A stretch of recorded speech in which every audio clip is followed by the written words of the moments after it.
This lesson is part 1 of section 10.4. We're going to continue our discussion of vectors, but today we're going to take an algebraic approach. We have 3 main objectives today. We're going to draw a vector in standard position and calculate the magnitude of that vector. We're also going to perform operations on vectors and find a unit vector. So this is the algebraic approach that we're going to take for today. And then we're also going to use vectors in some application problems, specifically when dealing with navigation of airplanes and force. So let's start with our first objective. Let's discuss what standard position is. We say that a vector is in standard position if it starts at the origin. So if its tail end is at the origin, so in this case here we have the point O representing the coordinates 0, 0, and P represents the coordinate AB. We say that OP, this vector, is the position vector or the standard vector. There are 2 different names that I've seen in textbooks. Our textbook uses the position vector. But basically all that means is that we start at the origin. Now we use a different notation as well. We use this chevron notation here with these brackets. They're called chevrons. And the reason is because if we define that point here, P, as AB, then A is the horizontal component of that vector. And B is the vertical component of this vector, which means then that we can now use chevron notation to indicate that here we have a horizontal and vertical component. So we assume that our vector starts at the point 0, 0, and this gives you the horizontal and vertical components of that vector. Now, using OP, the vector, as an example here, if I wanted to find the length of this vector, I would use Pythagorean theorem because I have the horizontal and vertical components here. So OP, the magnitude squared, is equal to A squared plus B squared, which means the length of OP is equal to the square root of A squared plus B squared, your 2 horizontal and vertical components. So this is just applying it to, in general. If you have some vector V, which is defined as V1, V2, this is your horizontal and vertical components for that vector, then the length of your vector is equal to the square root of V1 squared plus V2 squared. All right, let's start with question 1. It says find the position vector of RS and label it V, then find the length of that vector. So remember that your position vector, or standard vector, has to start at the origin, 0, 0. So that means we have to move this tail end here to our origin. We could translate it and move it down 2 units and left 3 units, and do the same thing with the head down, 2 units and left 3 units. That would place us here at the point 3, 6. Now, I do get the position vector of RS doing it this way, that geometric approach, but it's not a very quick one. And especially if I'm not given a coordinate plane, and I don't want to have to do that for every single time I'm given 2 points. I don't want to have to graph something. So there's got to be a faster way. Now, if we look at the coordinates here of 3, 6 that are left over, that's simply the difference between S minus the R coordinate here, the X values, and your Y values. So to generalize, whenever you're trying to reposition a vector, if you're given 2 coordinates, so x1, y1 represents 1 coordinate, let's call that t, I guess, and u is the coordinate x2, y2. We are right now dealing with vector tu, and we want to position this so that it's in our standard position. Well, we now can take those coordinates x2 minus x1 and y2 minus y1. If we subtract those values, find the difference, you will find the resulting coordinate, which, if we put into chevron notation, represents the horizontal and vertical components. So here, V, if I wanted to rewrite that, I can write it in the chevron notation here. 3 represents, let me highlight this, the horizontal component for this vector, and 6 is the vertical component for that vector. So we would write V is equal to 3, 6. And here we'd have the vector tu. The position vector for tu is equal to x2 minus x1, comma y2 minus y1. So make sure that you are taking the second point and subtracting the value here. Okay? Now we're also supposed to find the length of v, so the magnitude here, and we can just use that formula above. So we take the magnitude of v and we write that as the square root of your horizontal component squared plus your vertical component squared. So we end up with the square root of 6, 9, and 36, so 45, which is 3 root 5. Now once we can write vectors in standard position, vector addition becomes really easy. It's just a matter of some very basic algebra skills. So here I've got two vectors defined. U is equal to U1, U2, and V is equal to V1, V2. If I want to add U and V together, so in other words, I want to find the resultant of U plus V, all I have to do is add the horizontal components. So these represent the horizontal components, remember in chevron notation. And then I simply find the sum of your vertical components as well. Now this is a common theme that we're going to be using throughout today's lesson. We will be adding components to find the resultant vector. So in this first example here, if it seems easy, it should. It's very simple, calculation algebra work. So it says if W is equal to negative 2, 3, and M is equal to 5, 12, let's find 2W minus 3M, and then it has this little note here in both forms, which we'll get to in just a second. So let's first work on just finding 2W minus 3M. Now this is a scalar multiplication. You're taking 2 times the vector W, which is, defined as negative 2, 3, and then you are subtracting 3 times the vector M, which is 5, 12.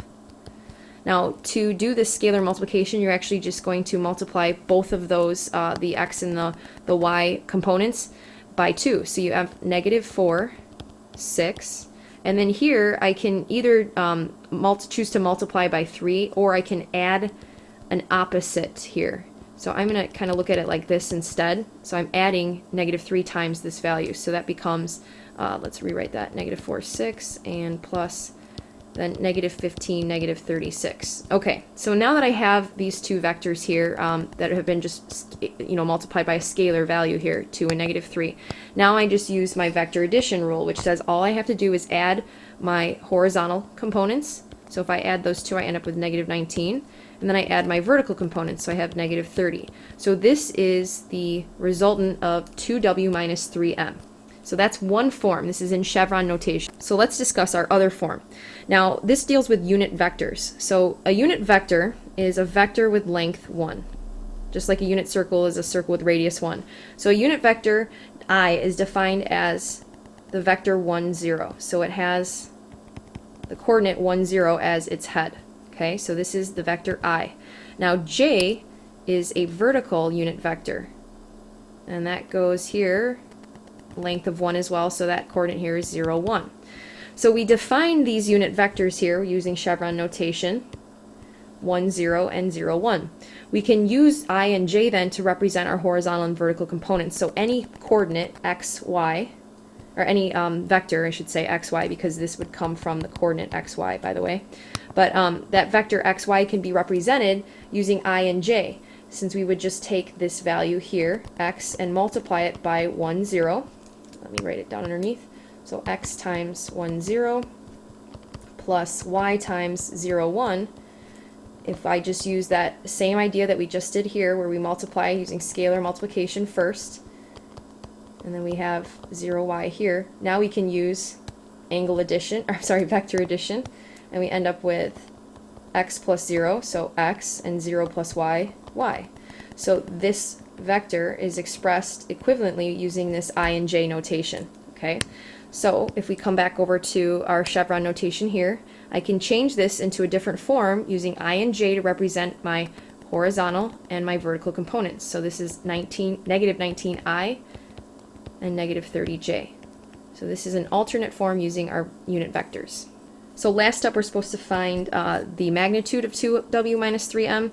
So it doesn't matter if you look at this or this representation, you're still, to find that magnitude, you're still just using Pythagorean theorem here. So we're going to take negative 19 squared plus negative 30 squared, take the square root, and that will give us the magnitude. I'm too lazy to do that calculation here. Oops, those should be in parentheses. We will also be asked to find unit vectors. So remember, a unit vector just has a length of 1, so it's a vector with length 1. In this question it says find a unit vector u in the same direction as m. So m was defined as the vector 5, 12. Okay, so what this is saying, what this question is even asking, is you have some vector here with a tail end at 0, 0, and its head is at the coordinate 5, 12. Right? So we define that vector as 5, 12. Well, this vector does not have a length of 1. I want to find a unit vector that does have a length of 1 that's in the same exact direction. I want to find that particular vector right here. That's my goal here. That would represent u in this particular question. So off to the side here, this is how you're going to find a unit vector with the same direction as v. So here, if v is a non-zero vector, so like in our case here, m is a non-zero vector, then u is equal to that unit vector 1 over the magnitude of v, the length of v, times v. So back to our question here, we want to find a unit vector u in the same direction as m. So that unit vector u is going to be 1 over the magnitude or length of n times m.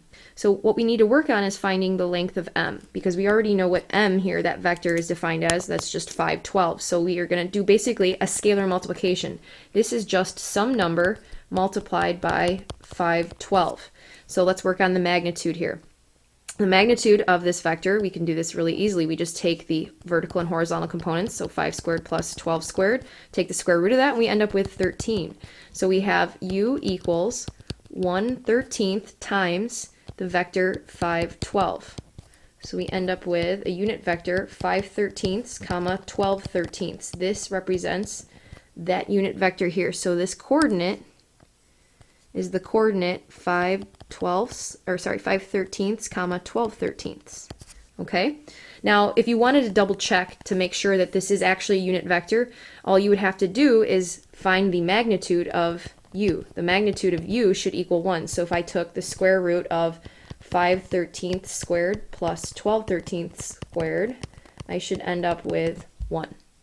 And if I do this calculation real quickly, I have 25 1/69 plus 144 1/69, which is equal to 169 over 169, which is equal to 1. So I have the square root of 1, which is 1. So it checks off. This is definitely a unit vector in the same direction as m. All right, next we're going to work on some application problems. Here we're going to find the components of vectors. So here I have a problem that says an 18-pound block rests on an inclined plane with a 20-degree angle of elevation. So this weight vector here has a magnitude of 18 pounds. Now, finding the parallel and perpendicular components of this vector, so this is the parallel and here's the perpendicular to this plane. That's the same as finding the horizontal and vertical components of your vector, because if you just consider the segment I just erased, I don't know why I erased it, but if you consider that your horizontal axis, then this is a pretty easy or pretty basic component problem. So I'm going to try to redraw this a little bit to make that make more sense. Okay, it's not big enough for me to draw in all the angle measures either, but I'm going to slide the vectors over a little bit. So here's the perpendicular vector, and I'll do it on top here in blue. That would be the parallel vector, and then this would be that weight vector, that force here. Okay. So I want to find, let's draw in a little parallelogram. I want to find both of those lengths. Now I already know that this has a length of 18. So really all I'm missing here is this angle measure right there, because let me just redraw this a little bit cleaner. So there's our plane, and we want to find, here's our weight vector. Okay, we want to find the horizontal and this vertical component. Well, all I need to know is this angle measure relative to the x-axis. So based off of our picture here, if the incline is 20 degrees, I can create our little right triangle here, okay? And because that's 20 degrees, that means that this is complementary to that. That has to be 70 degrees. So I know coming over to here that this picture has to be a 70-degree angle, okay? So now to find the horizontal and vertical components, now I just pay attention to the direction of this vector. So if we want to find that horizontal component, we need to take the magnitude, so 18, I didn't write it in, 18 times the cosine of 70 degrees. However, look at how this vector here, that component is going to the left, so this is going to be negative 18 times the cosine of 70. I'm going to use I and J notation also, just to get used to seeing that. So this would be just representing a vector, negative 18 times the cosine of 70 degrees times this vector 1, 0. That gives you the vertical or horizontal component. Okay, so here is the one that's parallel to the plane. So parallel to the plane. And for the vertical component here, this is also going downwards, so we're going to have a negative 18 times the sine of 70 degrees, and that'll have a j afterwards. Okay, and this is your perpendicular component. All right, so again, not too bad once you realize that this is just a horizontal axis. Number 5 says a force F1 of 80 pounds acts at an angle of 15 degrees above the horizontal. Pulling in an opposing direction is force F2 of 30 pounds acting at an angle of 72 degrees below the horizontal. We're supposed to find the horizontal and vertical components of the resultant force. So I'm going to label F1 here. It has a magnitude of 80 pounds, and F2 has a magnitude of 30 pounds. If I use the parallelogram rule, I can also show that resultant force F1 plus F2. So that's the vector F1 plus F2, and we want to find its horizontal and vertical components. Now, to find the actual horizontal and vertical components of that resultant force, and that resultant force is the force F1 plus F2. Okay, that's our new force. In order to find that, we need to find the individual parts of F1 and F2 and then just add those parts together. So if we find the individual horizontal and vertical components of F1 and F2 and find the sum of those components, that will give us the horizontal and vertical components of our resultant force. So that's a lot of words, but let me try to show you here with some work. So first I want to find the individual components. Okay, so let's take the force, the first force. We'll find its x component. So that's going to be negative because I'm going in a negative direction. So this force is to the left, right? So this is negative. And we have the magnitude of 80 times the cosine of your angle, the direction here, 15 degrees. So this is my horizontal component. For the, let's do over here, the y component, so the vertical component of the first force, that's going to be positive because it's going up, so we have 80 times the sine of 15 degrees. Now I'm going to use I and j notation here as well, just to show that those are now vectors. And you don't have to do that, but I'm just going to carry it through that problem. Here we go with the second force. So let's find the horizontal component of that second force. This time that horizontal component, here it's positive since it's moving to the right. So it's positive, and we're going to take the magnitude 30 times the cosine of 72 degrees. Okay, and then for the vertical component there, this is going to be negative this time because we're moving, this is downward, so that vector is going downward, and we have 30 times the sine of 72 degrees. It's really easy to get mixed up here with your numbers, so always double check, triple check these, because you might just accidentally replace that with a 15 or something, or switch your cosine and sine. There's all sorts of different things that you can mess up on. Also, making sure that you have the correct sign in front. If it's moving to the left, make that negative. If it's moving to the right, make that positive. If it's moving up, it's positive. If it's moving down, it's negative. So always make sure your signs and all these little parts are correct. Now, when we find the resultant force, so when we find F1 plus F2's vertical, I guess we'll do it like that, vertical and horizontal components, all we have to do is add the parts together. So for F1 plus F2's horizontal component, I need to add these two values together. So this would be done in your calculator. So negative 80 cosine of 15 degrees plus 30 times the cosine of 72 degrees. And that's going to give me a decimal, and you can round to the first decimal spot. That's okay in here, just to keep, just to make it easier on you guys. Just round once and keep that rounded answer throughout the problem. So I end up with negative 68.00 actually, I. Okay, so that's the horizontal component of your resultant force. And that is consistent here with our diagram so far because our resultant force is moving to the left. So that's why our component here is negative. Now for F1 plus F2, that resultant force is vertical component. We need to take the sum of your two vertical components here. So we take 80 sine of 15 plus negative 30, so minus 30 sine of 72. Okay, and again, let's round to, oops, this is a J. Let's round to the first decimal spot. And we end up with negative 7.8J. Okay, again, consistent with our diagram because here this is going downward as well, and it's only a little bit downward. So here we just found these two vectors in terms of I and J, right? Since it's in I and J, we're showing vectors, but these are your vertical and your horizontal components there for your resultant force. So this would be our two answers there. Now, obviously, this is its own type of problem, finding horizontal and vertical components of a resultant force, but this skill here of finding the individual parts and then putting it together to find, the resultant, this is a skill that you're going to continue to use in navigation problems. So I would make sure that you really understand this, maybe replay this if this didn't quite make sense to you, okay? And we'll move on now to our next topic.